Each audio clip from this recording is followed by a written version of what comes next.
आज इस वीडियो में हम चर्चा कुछ इस प्रकार की करेंगे जो हमारे जीवन में बहुत ही ज़्यादा ज़रूरी है, क्योंकि इसके बिना हम सफलता हासिल नहीं कर सकते, अपने पैसे का सही इस्तेमाल नहीं कर सकते।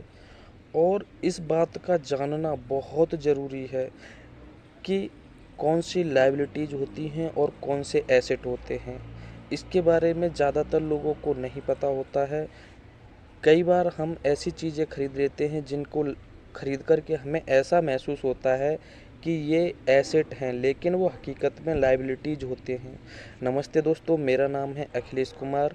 तो चर्चा इसी बात पे है। मान लीजिए किसी व्यक्ति को 10 लाख रुपए दे दिए जाएं और उससे पूछा जाए कि आप इन 10 लाख रुपयों का क्या करेंगे। उसके पास पहले पैसे नहीं थे, अब उसे 10 लाख रुपए मिल गए हैं, तो वह व्यक्ति उन चीज़ों को खरीदेगा जिनको खरीदने के बारे में पहले कई बार सोच चुका था, लेकिन उसके पास पैसे न होने की वजह से वो उन चीज़ों को नहीं खरीद पाया। जैसे मोबाइल हो गया, टीवी हो गया, बाइक हो गया, स्मार्टफोन हो गया, ऐसी चीज़ें खरीदेगा और उसे ऐसे लगेगा कि उसने एसेट खरीदे हैं, जबकि हकीकत में उसने एसेट नहीं खरीदे हैं, उसने लायबिलिटीज़ खरीदी हैं। एक सीधा सा सिद्धांत है लायबिलिटीज़ और एसेट्स का। उसमें यह है कि जो वस्तुएं आपकी जेब से पैसा निकालती हैं उसको लायबिलिटीज़ कहते हैं, और जो चीज़ें आपकी जेब में पैसे डालती हैं उनको एसेट्स कहते हैं। एक बात और, ये चीज़ें कुछ इस प्रकार की होती हैं, ये हमारे ऊपर डिपेंड करता है कि हम किसी चीज़ को, किसी वस्तु को खरीद रहे हैं तो हम उसका इस्तेमाल लायबिलिटीज़ के लिए करेंगे या उसका इस्तेमाल हम एसेट्स के लिए करेंगे। स्वयं सोचिए कि आपने एक कंप्यूटर खरीदा है या लैपटॉप खरीदा है। यदि आप उस लैपटॉप का इस्तेमाल सिर्फ फिल्में देखने के लिए करते हैं तो आपने वो लायबिलिटीज़ खरीदी है, ना कि एसेट खरीदा है। हाँ, यदि आप उसी कंप्यूटर का इस्तेमाल कोडिंग या किसी भाषा को सीखने के लिए या शेयर मार्केट का ज्ञान हासिल करने के लिए या और सारी जो आपके जीवन में काम आएंगी उन सारी चीज़ों के लिए करते हैं तो वो एसेट्स में काम आएगा, क्योंकि आप कोडिंग डिकोडिंग सीखते हैं, वहाँ से को कुछ न कुछ पैसा ज़रूर मिलता है, जिस उससे ये बात ज़ाहिर होती है कि आपने वो चीज़ें एसेट में ख़रीदी हैं या लायबिलिटीज़ में ख़रीदी हैं। इसी प्रकार बहुत सारे व्यक्ति अपने शौक़ के लिए कार खरीद लेते हैं, बाइक खरीद लेते हैं।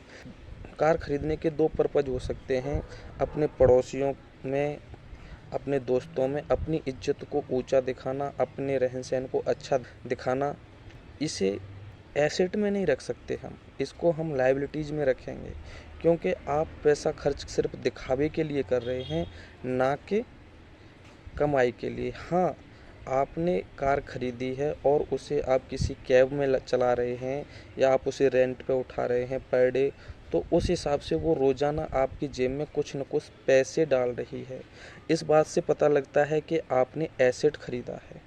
जो व्यक्ति लायबिलिटीज़ खरीदते हैं, किन्हीं दो व्यक्तियों को 10-10 लाख रुपए मिल जाते हैं, और एक व्यक्ति लायबिलिटीज़ खरीद लेता है स्मार्टफोन, घड़ी, पंखा, कूलर और बेड, टीवी, कार, बाइक, ऐसी सारी चीज़ें खरीद लेता है, तो वो अपने पैसे को 10 लाख रुपयों को कुछ दिनों में वहीं बर्बाद कर देगा, खर्च कर देगा, और कुछ दिनों बाद वही व्यक्ति उसी जगह पर वापस आ जाएगा जहां से उसने शुरुआत करी थी।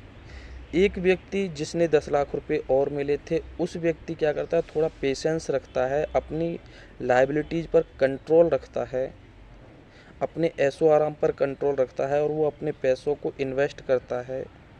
वो भी खरीदता है कुछ ऐसी चीज़ें जैसे कार होगी, या अपने पैसों को कहीं अच्छी जगह इन्वेस्ट करता है, ज़मीन खरीदता है। तब उसके जो पैसे हैं वो कुछ दिनों में बढ़ कर के आएंगे। उसके पैसे जब पैसे कमाने लग जाते हैं तो ऐसी चीज़ों को एसेट्स बोलते हैं। दोस्तों, आपको ये बात अच्छी तरह से समझ में आ गई होगी कि लायबिलिटीज़ क्या हैं और एसेट्स क्या हैं। इसके ऊपर मैं आगे भी एक वीडियो बनाऊंगा कि किस तरीके से हम लायबिलिटीज़ का इस्तेमाल करते हैं, लायबिलिटीज़ को कैसे हम एसेट में बदल सकते हैं, कैसे अपनी लायबिलिटीज़ को हम एसेट में बदल करके अपने भविष्य को सुरक्षित कर सकते हैं। इसके लिए आपको नेक्स्ट वीडियो बताऊंगा। आपको अगर ये वीडियो पसंद आया हो तो एक लाइक ज़रूर करें। चैनल पर नए आए हैं तो सब्सक्राइब का बटन दबाना बिल्कुल भी ना भूलें। Thank you and very much.